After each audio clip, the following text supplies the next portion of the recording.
जय हिंद प्यारे दोस्तों, आप सभी को आपके अपने हेरिटेज कोचिंग सेंटर में स्वागत है। मैं उम्मीद करता हूं आप सभी जहां भी होंगे अच्छे होंगे, बेहतर होंगे। दोस्त, आप सभी अच्छे से पढ़िएगा जहां भी है। ठीक है, इस बार अच्छा स्कोर करना है तो आपको अच्छे से पढ़ना है, एक बेहतरीन मेहनत के साथ एक अच्छा नंबर लाना है। और आप सभी के लिए मैं प्रतिदिन वन टॉपिक वन वीडियो लेकर आता हूँ, जो आपके एग्जाम के लिए बहुत ही इंपॉर्टेंट है। ठीक है, और आपका सेंटर का एग्जाम डेट भी आ चुका है। आप सभी का जो एग्जाम है 19 नवंबर से 24 नवंबर तक के बीच में, इसमें प्रैक्टिकल है, उसका वाइवा है, ये सभी एग्जाम है। मैं चाहूँगा आप सभी अच्छे से तैयारी करो, और यही सेंटर के एग्जाम में जितने अच्छे से लिखोगे वही आपका काम करेगा आगे जाके सेंटर के एग्जाम में। यानी कि इसमें लिखने का प्रैक्टिस आदत डालना है, जितना अच्छा से लिख दोगे हमारा वही काम करेगा आगे के सेंटर के एग्जाम में। मैं चाहूँगा आप सभी अपने एग्जाम की तैयारी में जुट जाए, अच्छे से एग्जाम दें। नेक्स्ट आप सभी को जो हम समझाएंगे आज, जो है आज का टॉपिक है प्रकाश के बारे में। ठीक है, आज पूरा नियम जो चलेगा प्रकाश का परिवर्तन के बारे में। ठीक है, प्रकाश के परिवर्तन के बारे में पढ़ाएंगे। यहाँ से आएगा आपके एग्जाम में प्रकाश के परिवर्तन के कितने नियम है। ठीक है, उससे पहले हमें क्या पढ़ना है, प्रकाश के बारे में जानेंगे आखिर प्रकाश है क्या।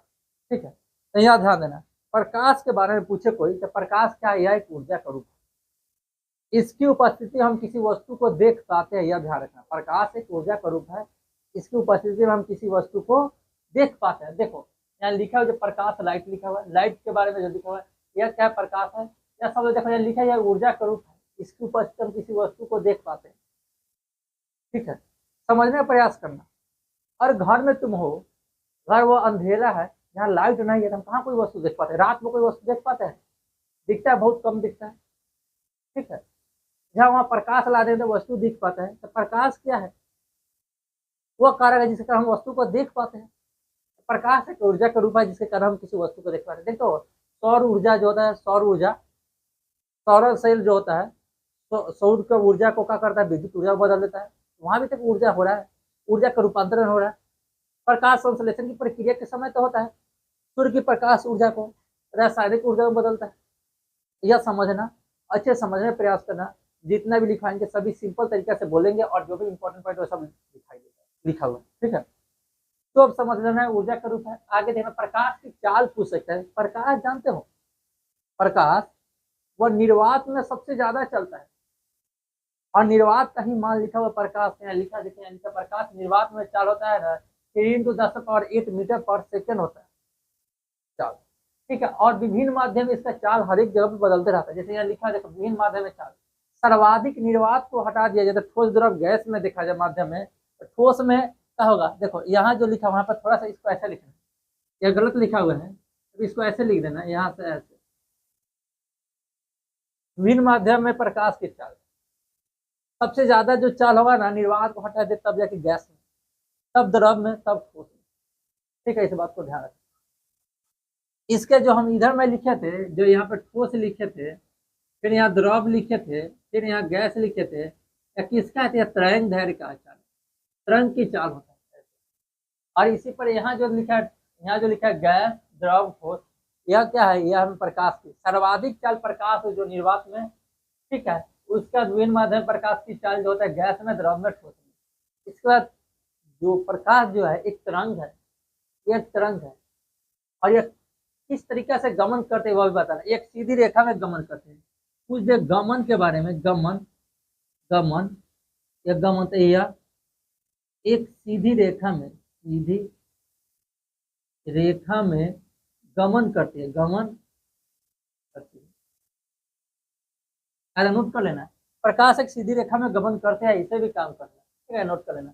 इसका प्रकाश के सर्वाधिक चाल जो बोले निर्वात में ही होता है। ठीक है, इसका तरंग जो होता है ना, अनुप्रस्थ तरंग बोलते हैं, एक अनुप्रस्थ तरंग है। अनुप्रस्थ तरंग जो होता है वह ध्यान देना, वह लंबवत गति करता है। ठीक, उसका ध्यान देना है। विद्युत तरंग है, विद्युत तरंग जो होता है निर्वात में गति करता है, इसलिए प्रकाश को भी क्या कहते हैं, विद्युतीय तरंग कहते हैं। ठीक है, निर्वात में गति, प्रकाश निर्वात में गति करता है कि नहीं करता है, मतलब उसका चाल सर्वाधिक होता है, यह ध्यान रखना। इसके बाद गमन करता है, एक सीधी रेखा में गमन करता है। अच्छे से लिख लेना, तो राइटिंग में अच्छे से लिखना, सीधी रेखा अच्छे से लिख लेना, रेखा में गमन करती है। उसका ध्यान देना, प्रकाश जो है ना, प्रकाश क्या ध्यान, इसका सर्वाधिक चाल निर्वात में होता है। इसका तरंग दैर्घ्य जो होता है प्रकाश की, देखो प्रकाश का चाल और तरंग है माध्यम बदलने पर बदल जाता है, याद रखना। सुन, हम बता रहे माध्यम बदलने पर कैसे बदल, ये समझना जरूरी है। तो देखो, जब तुम दौड़ते हो सिंपल जगह पे, जहाँ कोई ऐसा रुकावट वाली जगह नहीं, ठीक है, खाली रोड है, तुम उस पर दौड़ रहे हो तो कोई रोकने वाला नहीं है, तो आप अच्छे से दौड़ जाओगे। अब उसी पानी में तुम्हें बोल दिया जाए दौड़ने के लिए, तो कहा वहां पर दौड़ान हो भी नहीं करेगा, पानी भी तुम्हें विरोध करेगा, रोकेगा। हवा के विपरीत दौड़ने के लिए बोल दिया जाए तुम्हें रोकेगा। उसी प्रकार प्रकाश, प्रकाश क्या करेगा, निर्वात में जहाँ कोई विरोधी नहीं है, कोई कुछ भी नहीं है, वहां पे एकदम बहुत तेज जाता है, उसका स्पीड बहुत होता है, याद रखना।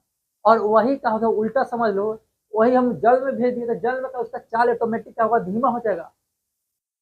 तो बोल दिया जाए कि हमें दौड़ने के लिए खुद व्यक्ति को, तो वह खाली जगह जहाँ कुछ नहीं है, जो रोड है, खाली रोड है, फील्ड है, वहाँ पे दौड़ सकते हो अच्छे से। मगर यही पानी में बोल दिया दौड़ने के लिए तुम्हारा चाल स्पीड क्या होगा, बहुत कम हो जाएगा या रोड की अपेक्षा। और इसके अलावा ठोस में बोल दिया जाए दौड़ने के लिए, तो वहाँ दौड़ ही नहीं पाओगे तुम। पर प्रकाश ठोस में भी गमन कर रहा है, बहुत कम दौड़ता है। प्रकाश की गमन, जो प्रकाश की चाल ठोस में बहुत कम होती है, इसलिए बोल रहे हैं कि निर्वात में प्रकाश की चाल सर्वाधिक, तब जाके वायु में, तब जाके द्रव में, तब ठोस में। मुझे उम्मीद है आप सभी को काफी अच्छे से समझ में आया। ठीक है, यहाँ तक समझ में आ गया। विभिन्न माध्यम में चाल, ठीक है, जैसे ठोस द्रव गैस, तो हो गया। फिर यहाँ देखो माध्यम बदलने पर यह बदल, जब माध्यम बदलता है तो बदलता है, यानी कि यहाँ से आपको क्लियर होगा, जो प्रकाश सर्वाधिक निर्वात में, तब द्रव गैस में, तब द्रव में, तब ठोस में। इससे यह भी मालूम चल गया होगा कि आपको, अब हम बताने जा रहे हैं कि उसकी चाल माध्यम बदलने पर बदलता है। चाल के साथ क्या होता है, तरंग, तरंग भी चाल का रूप, ठीक है। तो प्रकाश का तरंग, याद रखना, तरंग और चाल हर एक माध्यम में बदल जाएगा, माध्यम बदलेगा तो बदल जाएगा, यानी कि वह गैस में, द्रव में और ठोस में सब अलग अलग होगा, याद रखना। याद है, माध्यम में चाल बदलता है, माध्यम बदलने पर बदलता है, क्या बदलता है, तरंग बदलता है, चाल भी बदलता है, याद रखना। जो तरंग लिखा है बदलता है, ठोस में अलग होगा, द्रव में अलग होगा, गैस में अलग होगा। इसके अलावा आवृत्ति क्या होता है, आवृत्ति का लिखा माध्यम बदलने पर नियत रखता है, आवृत्ति नहीं बदलेगा, कोई भी माध्यम में लेगा, प्रकाश की जो आवृत्ति है वही रहेगा, ठीक है। इन सभी को हम अच्छे से समझाएं, प्रकाश के बारे में काफी अच्छे समझ लिए होंगे आप सभी। कहीं भी डाउट हो तो बोलना, मैं आगे बताऊंगा, कहीं भी डाउट हो जरूर बोलना। अब देखो यहाँ ध्यान दो, अब प्रकाश का कुछ परिवर्तन का नियम है, प्रकाश का कुछ अपना गुण होता है, ठीक है।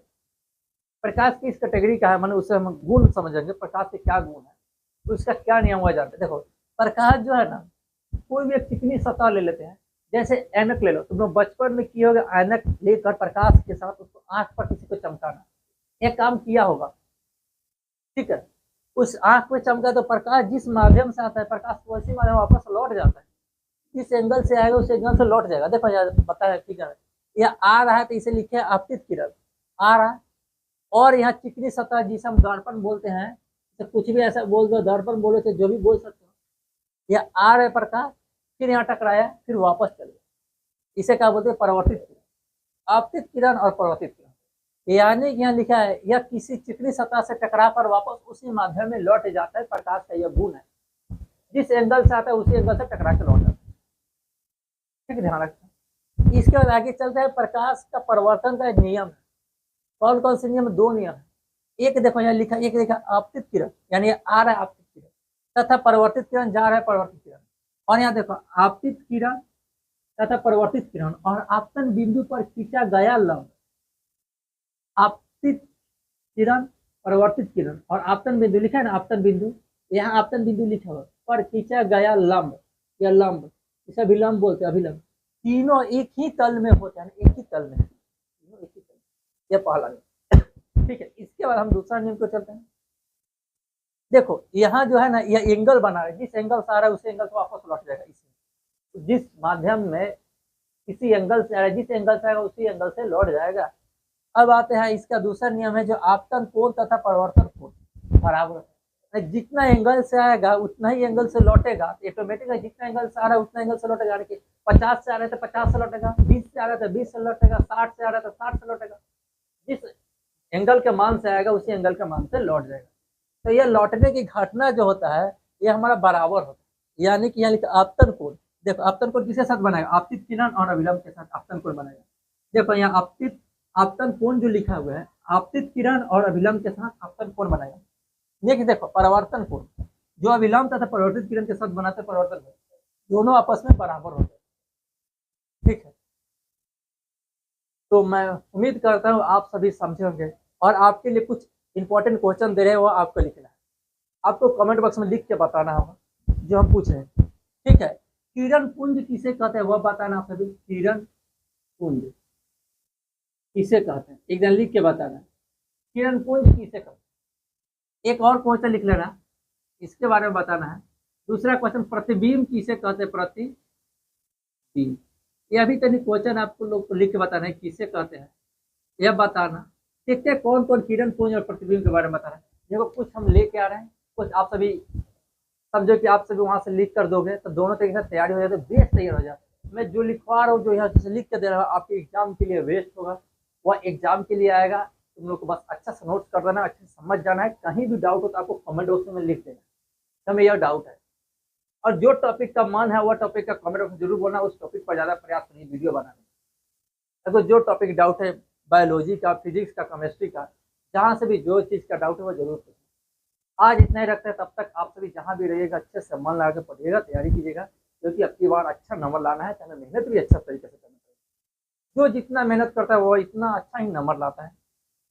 जब तुम अपने लिए तैयार हो तो हम भी आपके लिए तैयार हैं। जब हम तुम्हारे लिए इतना मेहनत करते हो तो तुम भी अपने लिए मेहनत कर सकते हो और करना होगा। तो आज के लिए इतना ही रखते हैं और आगे अपनी तैयारी करो। Okay, bye.